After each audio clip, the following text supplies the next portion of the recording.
السلام عليكم، وياكم أخوكم عباس العراقي. اضغط لايك واشتراك واسمع القصة. زهراء عمرها 20 عام، تعرفت على شخص عمره 24 عام. الشخص اسمه حسن. ظلت علاقتهم مستمرة 5 سنوات، وكانوا واحد يحب الثاني. حسن شغله بالجيش، ويجي يوم من الأيام خابرته، قالت له ألو. هو كان كلش ضايج، قال لها ألو، وقالت له ها حبيبي شلونك شخبارك؟ وقالها لا تقولين حبيبي، أنا مو حبيبك. وقالها هذا آخر اتصال بيناتنا، أنا بعد ما أفيدك، وروح شوفي شخص غيري يناسبك، أنا ما ناسبك. كان كلش رد فعلها قوي، قالت له شنو السالفة شبيك؟ قاعد تشاقل أو صدق؟ روحي شوفي شخص غيري وكملي وياه حياتك.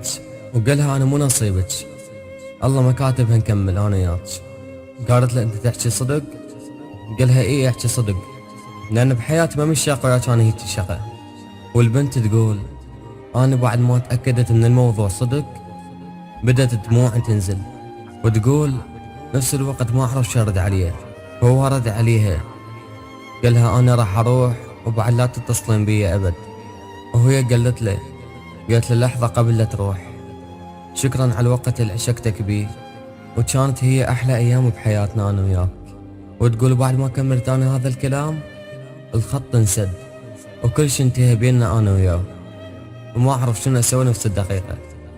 وتقول مرت أيام وهو صدق سواها وماكو، وتقول أني حاولت أنساه وما قدرت. وتقول مرت هواية أيام وأسابيع، وصار الموضوع شهرين وهو ماكو، وما حد يعرف أخبار الثاني. وتقول أنا نفس الوقت ظل بالي كلش يمه لأن هو بالجيش.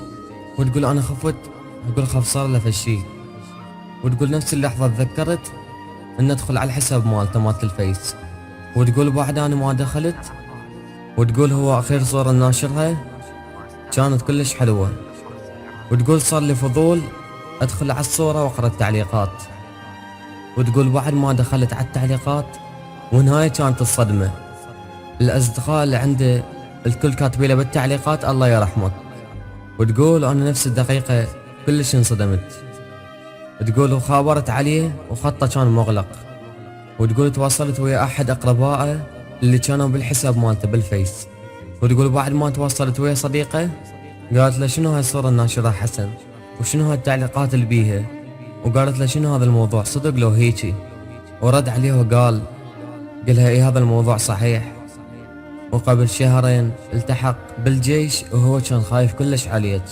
وقالها خير اتصال هو من خابرك؟ قالها انا كنت قاعد يمه وكان يريدك تكرهيه، وكان هو باي طريقة يريد يحاول يكرهك بيه، وكان ما يريد هو يخليك تحزنين عليه. وهاي كانت نهاية القصة، والله يرحمه. اتصلت بحبيبها المرابط على ساحات الموت، وكلما زاد وقت عدم الرد على الاتصال زاد خفقان القلب وسال سواد العين على خديها.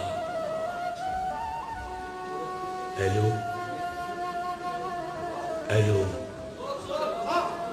أشو صوتك تغير أنت مو أنت؟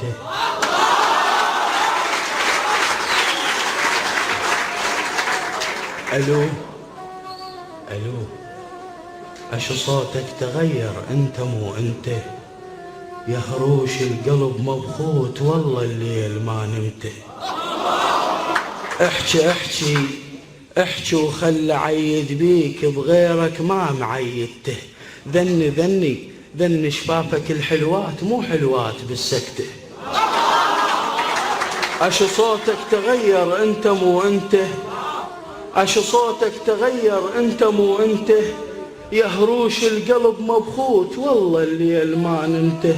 احكي وخل عيد بيك، احكي وخل عيد بيك، بغيرك ما معيدته.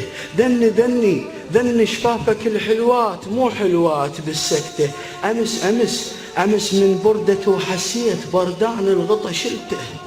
أمس من بردته وحسيت بردان الغطا شلته. ألو ألو، أسمع عنك أسمع عنك أسمع عنك يا بعد الروح يا شهقة.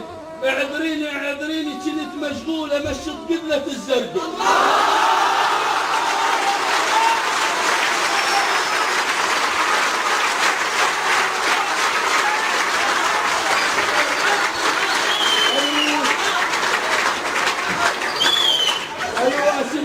اسمع عنك يا بعد الروح يا شهقة. اعذريني اعذريني كنت مشغول امشط قدلة الزرقاء واطش اسمك على الشاجور حتى يكحل الفشقة مثل ما واقف بملقاك. واطش اسمك على الشاجور حتى يكحل الفشقة مثل ما واقف بملقاك. نفس الوقفة بالملقى نفس الوقفة والعباس، بس انت بغرام وذيك بالحرقة. نفس الوقفة والعباس.